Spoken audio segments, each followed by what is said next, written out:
Okay. Hello, everybody. My name is Evan Adler. I am a physical therapist here at UNC Healthcare, based here in the Northwest Cary UNC Wellness Center here in North Carolina.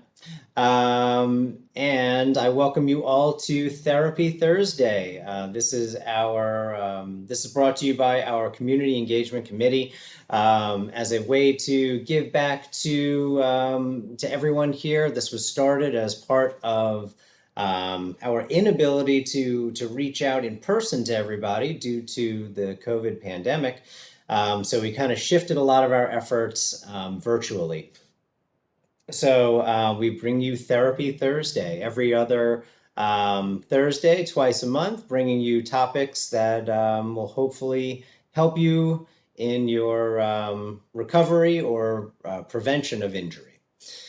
Today, we have a very topical topic specific to the pandemic, although it was on the rise a little bit before that as well. From us being on our computers all the time and developing these postural imbalances, we want to find out today, do you have pandemic neck? I am very excited to introduce you to a colleague, friend of mine, Christopher Green. He is going to take us through his presentation on this. I would like to say that during the presentation, if you have any questions, please do put them in the chat. Christopher will be monitoring them, as will I. If they are important questions, something really pertinent to the moment, we'll try to get that answered. If not, we'll kind of table it to the end. Also in the chat, I put in a couple of links. One is to our Therapy Thursday YouTube channel, where you can find all of our archived episodes, and also a link to our Facebook page, where you can find out about other events, virtual and in person, that we will be doing. So at this time, I'm going to go ahead and turn it over to Christopher. Take it away. All right, Evan, thank you for that introduction, and good afternoon, everyone. Thanks for spending some of your lunch hour with us. So as Evan said, my name is Christopher Green. I'm a physical therapist at the UNC Spine Center. It's just off Highway 54 in Chapel Hill. And the topic for my presentation today will be pandemic neck. No, it's not actually a medical term, but you know, a lot of us have been spending more time on computer and technology in the past year for obvious reasons, and we're seeing a lot of neck pain and just trouble with range of motion in the clinic. So I figured it would be good for our public and for our workers and all those interested to cover that. So just to get us warmed up, in the chat there, if everyone just could put a simple yes or no. Have you had a neck pain in this past year and a half? Yes, okay. There we go. So as we get warmed up there in the chat box, I wanted to tell you just a little bit about myself. On the left there, that's me holding a spine, working at the Spine Center. I love treating spine. I treat spine all day, every day. I've been a physical therapist for a little over 3 years now. In the middle there is me attempting to serve a tennis ball. I'm a big tennis player, try to play a couple times a week, play in some leagues. And finally, I'm a huge certified coffee nerd. So that's me preparing a shot of espresso. I believe that's a Colombian anaerobically natural processed coffee there. So anybody has coffee questions, we can save that to the end also. So enough about me. The learning objectives for today is, by the end of this, I hope that we can kind of identify some factors that might be contributing to neck pain, and then discuss some posture implications and scare quotes there for a reason that we'll go over later. We'll find your head, improve your workplace setup, address breath and stress, and finally, we'll explore some strategies to try to help you with that neck pain. Okay, so first, a little bit of prevalence with neck pain.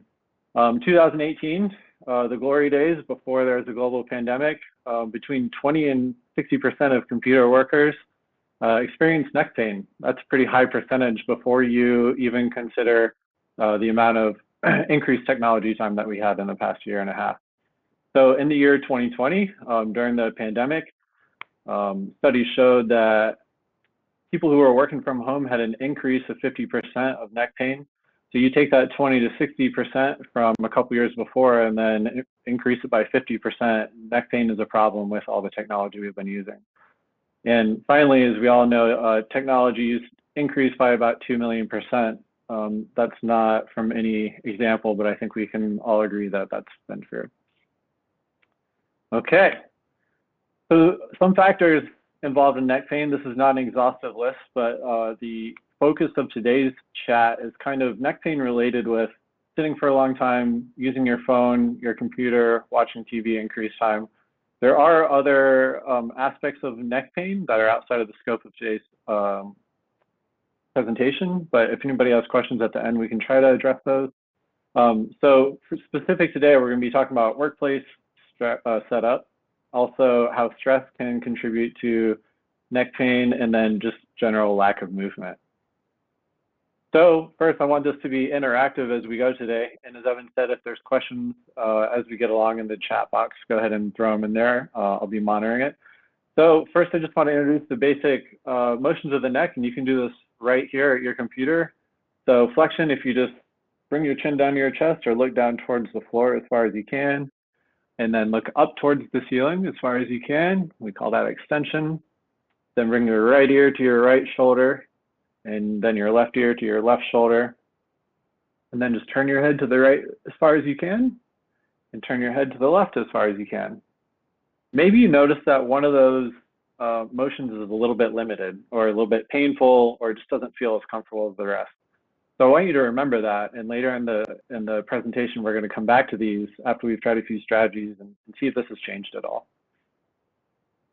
So the first aspect I want to talk about is posture.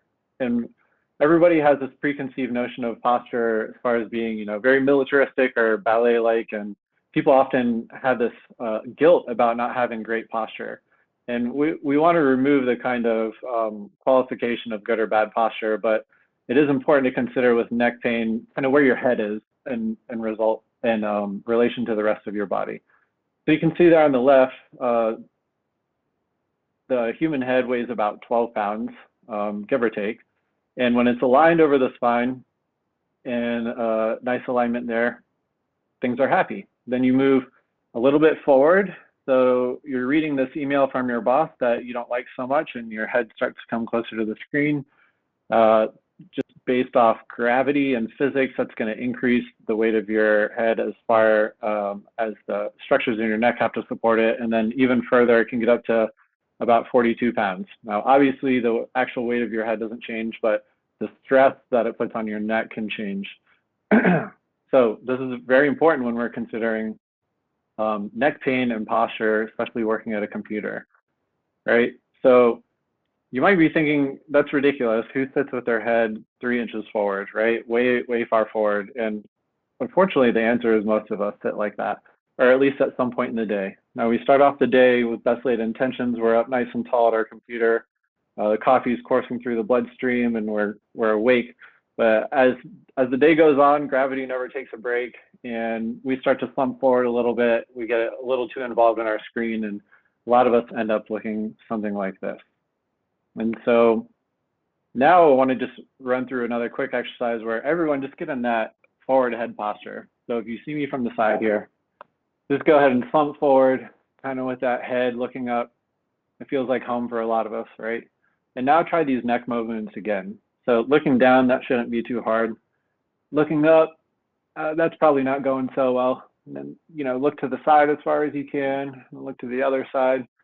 You can just feel that puts our neck in a very mechanically disadvantaged position, right? So already we're seeing how posture can really affect the function of our neck and how it can affect the movement. So let's go to the workplace setup. And I just have kind of 5 key points here that I want you to consider with whether you're working at home or in the office, anytime that you're working on a screen or a computer here. So the first key point is to have the monitor at a good level where it's just about at eye level or maybe below. So again, if we're trying to avoid this position, we want to have the monitor up a little bit so your gaze can be straightforward. That way your head is staying over your shoulders in a nice alignment there. Arms should be nice and relaxed. You can see how the, uh, yes, remember this slide. You can see how the elbows are resting on armrest there. The upper or the forearms are about parallel to the floor. This keeps your shoulders from shrugging up too much and causing increased tension there in the neck. The chair, you want some nice lumbar support or support for your lower back. And the legs, I find this to be a really overlooked point. Look down, if you're sitting at your desk right now, look down at your legs and just see where your knees are in relation to the hips. Now, if your knees are higher than the hips, right, it's going to be hard to sit up straight. It's actually going to put you in that kind of forward flex position. So if you can adjust your seat height higher to where your knees are either equal to your hips or even a little bit lower, that's going to make it a lot easier to sit up nice and tall and to keep your head over your shoulders. So whenever I'm walking patients through their setup, this is often one that people write me a couple days later and say, that was a game changer. Because you don't realize it's kind of far away from your back and your neck, what do your knees have to do with that? But if you get those in a good position, it can really set you up to be able to sit in that nice posture. Finally, feet parallel to the floor or just resting nicely on the floor. If you have to raise your seat to a height for your hips and knees to be in a good position, your feet are off the floor, definitely you can slide a footrest under there to have your foot resting comfortably. So this is a super important slide. I would say I give this to every single one of my patients with neck pain that do a lot of computer work, and without fail, it ends up really helping. Because if you think about it, if you go to a physical therapist or you're just exercising on your own and you're trying to do all the right stuff with your mobility and your strengthening, but then you go sit at a computer for 8 hours and you have a poor setup, we're really swimming upstream at that point. Okay, next thing. Speaking of sitting at a computer for too long, I generally recommend setting a timer between 20 and 40 minutes, or I have on the slide about 30 minutes here. So what this does is spines like to move, and the longer you're in one spot or one position for an extended period of time, things start to tighten up and don't move as well. So it's almost impossible to self-regulate with the amount of work we do on a computer and how much we get into it to just tell yourself you're going to take a break every once in a while. So if you take your iPhone or your Android or whatever kind of phone you have, set that timer 30 minutes, and then just, as soon as that timer goes off, you don't have to stop everything you're doing. It doesn't have to be a huge break in the action, but just stand up and take a break. So let's overcome the resistance. Everybody just stand up right now, wherever you are. Take a break from sitting. You've already been listening to me talk for 10 minutes. You can move the neck around in a few different positions. Kind of stretch the arms overhead, maybe behind you. Twist a couple times. And you're back down and back to work or back to listening to me for now. So really try to overcome that resistance of thinking you don't have time to take movement breaks, even if it's 20 or 30 seconds of breaking up that position. That can really go a long way in helping your neck feel a little bit more free and avoiding the pain that comes with sitting for a long time. All right, so up next, we're going to talk about breath and stress. So with an increased amount of Zoom and WebEx that we've all incurred this year, studies have found that it actually increases stress by about 67%. So yeah, you don't have to deal with traffic and you get to do it from the comfort of your own home, but as if being in meetings, aren't boring enough or tedious enough, now you're doing it on a tiny screen, and couple that with a bad workplace station that we talked about before, that stress level is really going to jump up. Additionally, it turns out pandemics are stressful. I mean, who could have guessed that going into it? But with the amount of, whether you have children at home or you're worried about your job or just the world around us feeling like, every day was crumbling on the news, stress levels were increasing, and hopefully that's getting better now. But important to keep in mind also is screen apnea, which I had never heard, but I think it's definitely a thing. And as much as a researcher did an interesting study where they found as many as 80% of people suffer from screen apnea. So you're not reading that wrong and not sleep apnea, but when we're using electronic, you're looking at your phone, you're scrolling on your iPad, or you're reading email, we end up breathing much more shallow. So we're not breathing into our full capacity, And if you just sit and breathe really shallow for a while, your muscles are going to start to creep up, that stress level is going to increase. And all this is important because stress has been linked to neck pain. So not only can it cause a little more muscular tension and actually contribute to developing neck pain, but if you already have pain and your stress level is higher, that can actually increase your pain experience. And so that's driven a lot through your sympathetic nervous system, or the fight and flight system. So we'll talk a little bit more about that in a second.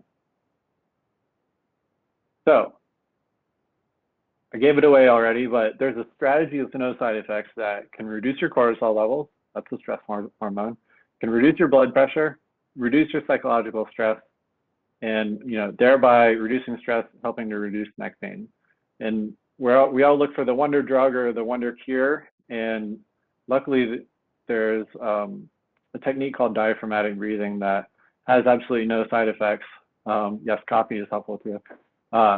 Absolutely no side effects, and anybody can do it. So diaphragmatic breathing, it's a little bit of a misnomer. No matter how you breathe, your diaphragm is going to be involved. But it's also called belly breathing because you feel the expansion of the breath a little bit more in your belly than if you're breathing high in your chest. So of course your diaphragm is always activated with breathing, but this is just kind of the formal name that's been given to it. So it helps, it avoids the secondary respiratory muscles in your neck. So whenever you're stressed and your shoulders are kind of flexed up and you're breathing shallow, that can actually increase muscular tension around here. So a lot of people who come into clinic with neck pain, and probably a lot of people out there, really enjoy a shoulder rub or a neck rub just because those muscles are kind of tensed all the time. So the really neat thing about belly breathing or diaphragmatic breathing is that it downregulates that fight or flight system and upregulates the rest and relax. So the more calm you are, the less stress you have, the lower the stress experience and the pain experience. We can dive a little bit into pain psychology or pain neuroscience at the end if anyone is interested in that, but not the purpose of this conversation, but you'll just have to trust in me for now that stress and neck pain are connected, and lowering it will help you out. So how do we do it? You can sit or lie comfortably. I like to instruct patients to put one hand on your chest, one hand on your belly, and then we'll breathe in, breathe out, and repeat without holding the breath. And just to make this a little bit more interactive or a little bit more engaging, I usually ask people what their favorite smell is in the whole world.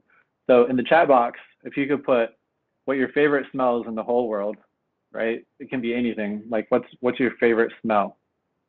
Go ahead, hit me in the chat. Lilies of the valley, very nice. Lavender, I love that one too. Of course, coffee, speaking to my heart. Basil, vanilla, yes, all that. So as we're going to do this exercise together, and I want you to think of that smell that you love, whether it's the lilies or the vanilla or the lavender, any of that. And then when you breathe out, it's kind of like you're blowing out birthday candles. So it doesn't have to be super aggressive to where you're trying to blow out, a ton of candles all the time, but you do want to purse your lips a little bit and then breathe out. So it'll just elongate the out breath a little bit.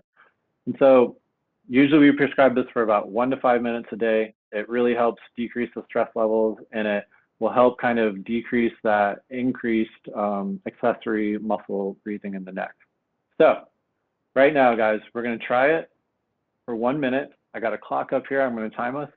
So you can lie down. You can sit exactly where you are. Don't worry. No one around you is going to know you're even doing it. Just sneak a hand on your chest, sneak a hand on your belly. Whenever you breathe in, you want that lower hand to expand in the belly, and you don't want that hand on the chest to move much at all. All right, so pick your favorite smell.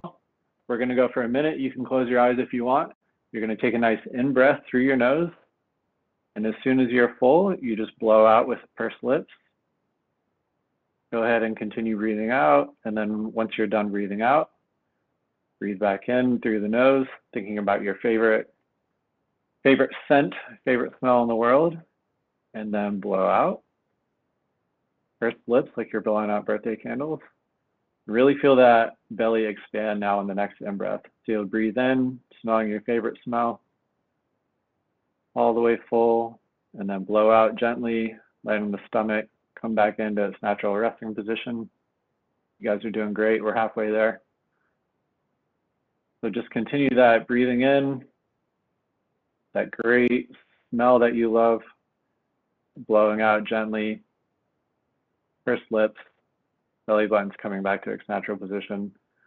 We're going to do one more round here. Breathe in through the nose, and then out through the mouth. Let that stomach go back to its resting position.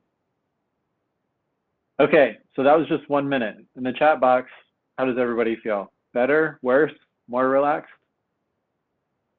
So relaxed. Thank you, Crystal. Yes, Lori likes it. Jane, better, good. Great. Yes, everybody, more relaxed, better. So this is 1 minute of me, of hearing my voice talking to you. Now imagine being, in a relaxing setting and doing it for 5 minutes and then repeating it a couple times a day, right? So this is a really useful exercise. It's something you can do anywhere. There's no equipment, and it has real physiological effects. This is about as close as it gets to biohacking. There's a lot of fluff out there when it comes to hacking your body, but the breath is one thing that you can absolutely control. And I really think if you practice this day in and day out, you can get decreased muscle tone, and it'll help with that pain experience. Okay, now we're going to go something a little bit more direct, probably what most of you thought you were signing up for today, some exercises for your neck. So I have 3 of what I feel like are the most important and most effective that I've used in clinic. They're the cervical retraction, also known as the chin tuck. I'm going to give you 3 different versions of thoracic extension, which is essentially leaning back from your middle back. And then isometric extension, which is going to be this kind of muscular hold for your neck that's been shown to really help with mechanical neck pain. Okay, so first we're going to go back, should have given this guy a name, but we're going to go back to the posture here. And I just like to show this first before chin tuck, because people often think, why does the chin tuck work so much? So if we all kind of get to that 3 inches forward, that forward head posture, right? We need to work our way back to that neutral posture. So to do that, you'll kind of sit in a chair. It's nice to have a back on your chair. You could even stand against a wall with a pillow rolled up, just having something behind your back to support it. And then I'll kind of demonstrate from the side here. We don't want to tip back too far or just look up and down, but it's almost like you're putting a shelf into a drawer. So you're just staring straight forward and trying to move your head straight back towards the wall, and then just relax to neutral. So try it with me. Just pick somewhere out in front of you that's about eye level. Try not to let the chin go up or down, and just try to move the head straight back towards the wall. Hold for a second or 2, and then relax. And we're going to try 10 of them. I'm going to talk to you. You try 10. So usually we prescribe about 10. It's a magic number in physical therapy. It's more than 3 or 4, but it's not 200. So it's enough to get a treatment effect. And then kind of the real effect of this movement is the frequency that you perform it at. So we usually say every 2 hours that you're awake, you want to repeat this movement. So it can be, sometimes people get it right away. Sometimes people need a little help. There are a myriad of YouTube videos and online resources. If you search for a video of chin tuck or cervical retraction, you'll find it. Now, a lot of you may be thinking every 2 hours, you're crazy, right? So the reason for every 2 hours, there's 3 really good reasons. One, we kind of need that repetitive exposure throughout the day to improve the joint mechanics, to remodel some of that tissue. So if we spend a lot of time like this during the day, right, we're going to need a lot of repetition to kind of get those joints moving more efficiently and remodel some of those tissues that have been tightened in the other way. It also gives a little bit of deep neck flexor strengthening. If you think about crunches, everybody likes crunches for their core strengthening. Kind of works those deep core muscles in your neck there. Kind of a secondary benefit, but it's not for nothing. And then almost most importantly is the postural or head awareness. So by now, I hope I've convinced you that having that forward head posture and that head resting forward really makes it hard for your neck to move, and it really increases the amount of work that your neck has to do to hold your head up. So when you're doing this every 2 hours, right, you're going to start to realize when you get in this position, and you're going to be able to catch it sooner. If you're doing this 10 times a day, every 2 hours, then whenever you're watching TV or on your computer and you start to think here, you're going to, oh, no, my head just weighed 42 pounds. And you'll get it back much quicker. Oh, it's a lot. It's very high frequency, but I think it'll be helpful, especially if you're working through some active neck pain. I think it'll help you get out of trouble there. Okay, next up, thoracic extension. So first version, use a foam roller. It's different than the pool noodle, but you've probably seen them in a gym or laying around in the corner of a friend's house before. But pretty simple, you find your shoulder blades with the foam roller. You have your knees bent, your bottom down, and you just find a sticky spot of your thoracic spine and lean over the roll. Again, there's tons of videos of this online. Wasn't quite sure how to upload on this presentation, to be frank, but it's a pretty easy video to find online if you look for thoracic extension or foam roll backstretch. So let's say you don't have a foam roller, or you're at work and you feel a little strange getting down on the floor in front of everyone. It's okay, I get it. So another version is you can do it just over the back of your seat, right? And even in the picture here, there's a small towel roll that gives kind of a hinge over it. So if any of you are in a seat right now with kind of a lower back or a middle back, you can practice that, arms behind the head, kind of reaching back, stretching that middle back. And then version 3, if you have some shoulder issues or this doesn't feel quite comfortable on the neck, you can also kind of cross your arms over your shoulders and do the same thing over the back of the chair. So whether you do, 1, 2, or 3, the prescription is about the same, 10 to 15 repetitions, a couple times a day, or especially after you've been sitting at your desk. So this would be a great one to do at lunchtime, when you take a break from the computer, when you get home, you've been sitting all afternoon, and then maybe before you go to bed, right? Just to keep things loose before you go to sleep.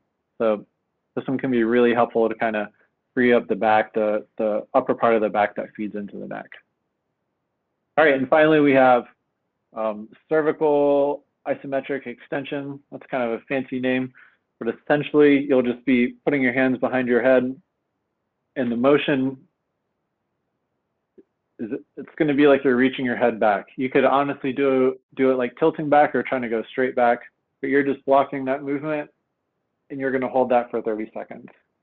And so what I mean by 25% of your max effort, if you're doing this and your head is shaking because you're pushing so hard, you're working way too hard. Do about a quarter of that, right? So it's just enough to feel some muscles engage in the back of your neck, holding for 30 seconds, repeat it for 3 times, and this is just a 1 time a day exercise. So this can really help with those muscles that might have been tight from that forward head position. Can actually restore some of that cervical lordosis, or that natural curve that should be in your neck. All right. So now that you guys are so relaxed from diaphragmatic breathing, you've done hopefully 10 or 15 chin tucks there just to get things loosened up. Let's just try these motions one more time, see how they feel.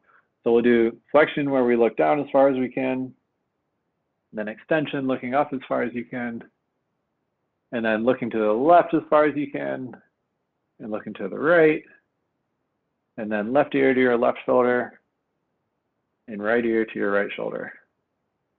And it's okay if you didn't get any immediate results, but if anyone in the chat wants to let us know that things improved just after those few strategies, that would be great to see.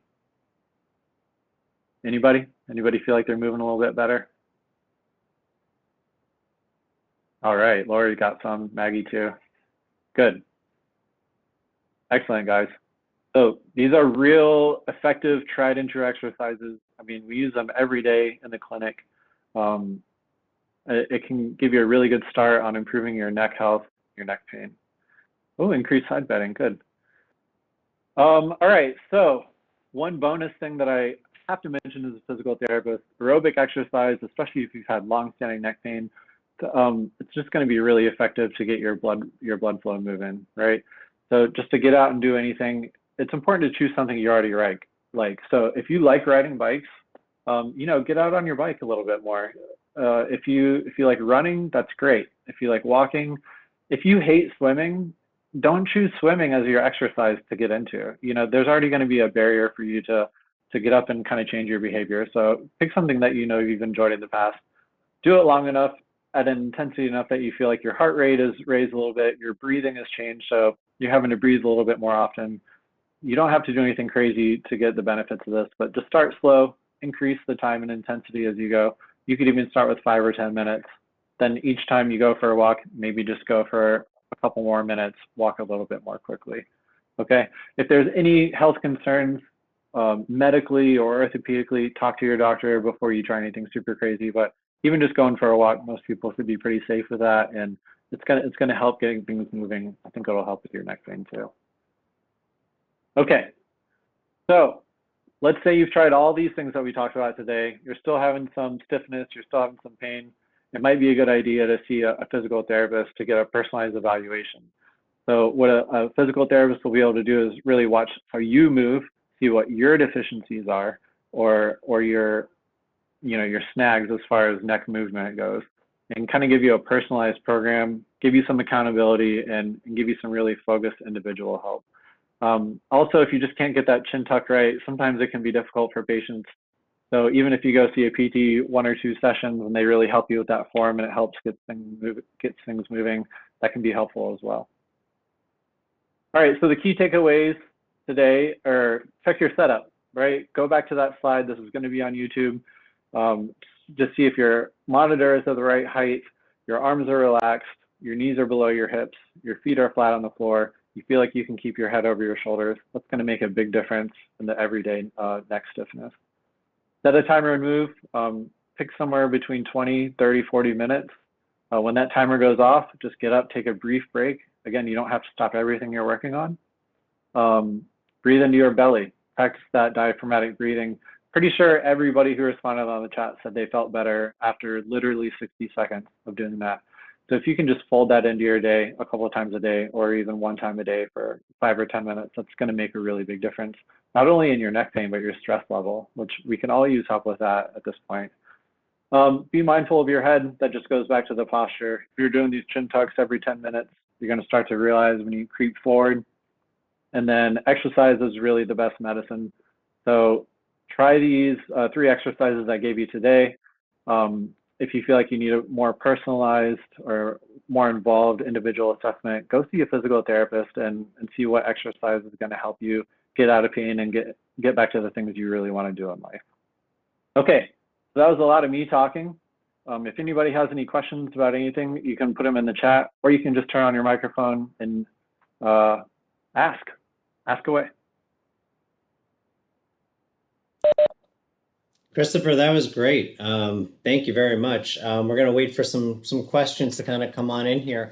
If I could, I just wanted to make one little anecdote to what you were talking about.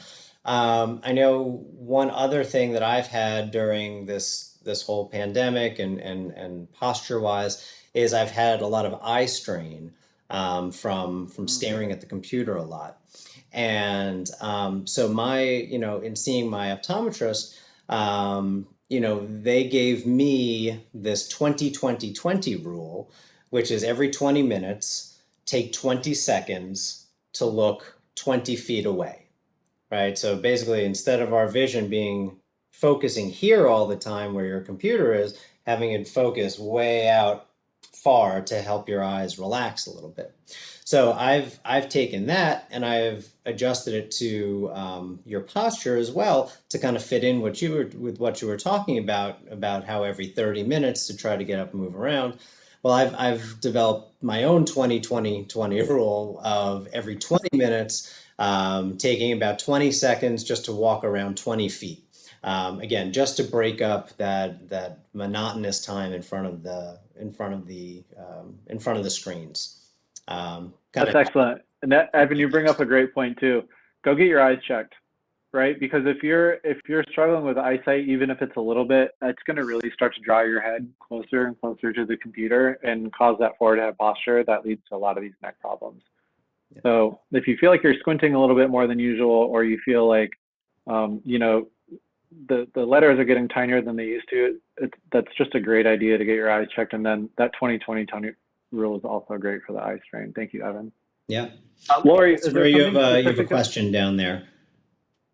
Lori, is there something specific about the shoulders?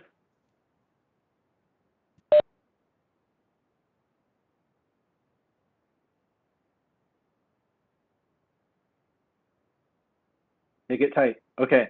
Yeah. So we have a lot of corny sayings in PT, and one of them is every shoulder is a neck until proven otherwise. So I would start with these exercises, especially the chin tucks and that thoracic extension. A lot of shoulder tightness actually comes from your thoracic spine or your kind of middle back being tight. Um, and the breathing exercise, especially if you have the shoulder tightness and the muscles that kind of come down here.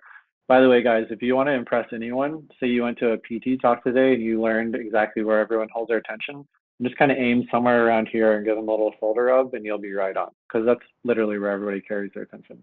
But that diaphragmatic breathing will really cut down on the accessory muscle that happen at with higher breathing. So try the chin tuck, try the diaphragmatic breathing, see if those shoulder muscles don't start to loosen up a little bit in the stretching exercises. And then if they are still tight, come see us. Meadowmont, Cary, Spine Center, TP2. We're really good at treating shoulders also, and we can help you out with that. If there's a more specific question with the shoulders, I can try to address it, although it might be hard virtually in this context.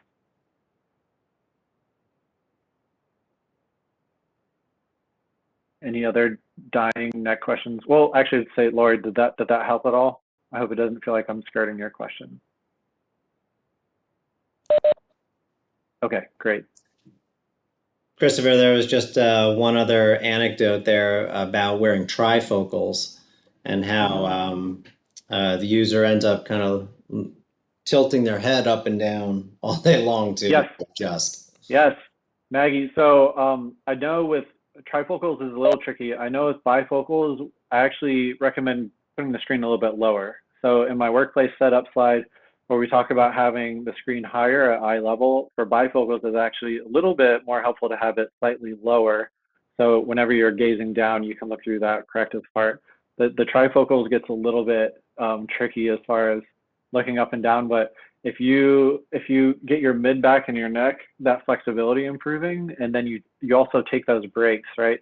So if you're there for 2 hours doing this kind of over and over, that's going to get tougher for your neck to handle. So setting that timer, just taking a movement break, moving in some other directions, side to side, that aren't kind of the micro up and down, I think that'll be really helpful. Janet asks, do posture braces vests work? That's a great question. You're welcome, Maggie. That's a great question. And um, I usually recommend against them, just to be frank. The posture braces and the vest. It's a passive treatment. It can put you in a better position. I guess I'll start with the positives. It can help you maybe find what maybe a more ideal posture is. They're closer to neutral posture. But they kind of do the work for you, right? So if you're doing these kind of stretching and strengthening exercises, it'll get your neck more flexible and it'll get your awareness to put your head in the right position. I really think if you can get one thing right about posture, it's thinking about where your ear is in relation to your shoulder, right? So if I do nothing else, but just put my ear ahead of my shoulder, everything else is going to kind of close down with it. Sorry, I'll lower this down a little bit, right? You see how that happens? And if all I can think about is getting my ear over my shoulders, my body almost has to kind of follow suit with that. So with the posture vests, they kind of hold you statically in a position, and it might kind of teach you where that is. But as soon as you take that vest off, you don't have any muscle memory because the muscles weren't actively doing it. They're kind of passively doing it. And it can actually, kind of like back braces, if you wear them for too long, the muscles that are actually responsible for that kind of atrophy because they're not having to work to do anything. So I wish they did work, and I wish they were helpful. But just from my clinical experience and having patients try them, and I would recommend against them. I don't think they're helpful. Christopher, I would definitely agree with you on all of those points. One thing that I would add into that is that for people who have a really difficult time maintaining that posture and need some sort of tactile cue to get into that posture, I actually find that is a good indication for using like KT tape. I'm not a big fan of that kinesio tape for a lot of the things that they supposedly do for you. However, for that kind of tactile cueing of even just feeling that adhesive on your back between your shoulder blades, Yeah. it kind of makes you a little bit uncomfortable, and you want to kind of squeeze those shoulder blades back because you know something is there. And that is not a passive pulling you into that position, but just kind of a reminding tap on the back to say, okay, go back, go back, go back. Yeah, I think that's a great point. Anything that gently reminds you to do the work to get into that position, that's going to be helpful. So I was going to add there are some like sensors where you can either put it on your back or maybe it goes on your collar, and it works with your smartphone, and whenever it senses that you're tipping forward, it'll vibrate and remind you to come up. I haven't personally used it, but I can see how something like that or the tape that reminds you to assume that position can be helpful, but something passively just keeping you there, I wouldn't recommend it. If you're doing your chin tucks every 2 hours, you will absolutely start to realize when your head is coming forward. I mean, I literally do this for a living, guys, at the spine center, and I'm at home watching TV, and 20 minutes into it, I start to feel this, and I go, ooh. So it happens, even if you treat people all day, it happens to everyone. But the key is just kind of catching it and getting out of it sooner. Right? Perfection is not realistic, but if you just kind of catch yourself when you're there, either take a break, get up and move, or just kind of do a few chin tucks and get back. That's where it's at. Okay, I think that may have done it for our questions here. We're coming up quick on our end time. So if anybody does have any other questions, you can feel free to put them in the chat, and Christopher or I can reach out to you. Otherwise, we're going to wrap up our Therapy Thursday session here for today. I want to thank you all for joining us. Thank you, Christopher, for great presentation. Lots of really, really useful information there. I put the links in the chat for our YouTube channel and our Facebook page. Stay tuned to that to find out when our next presentations will be. But other than that, I think that's it for today. So thank you all and have a great rest of your day.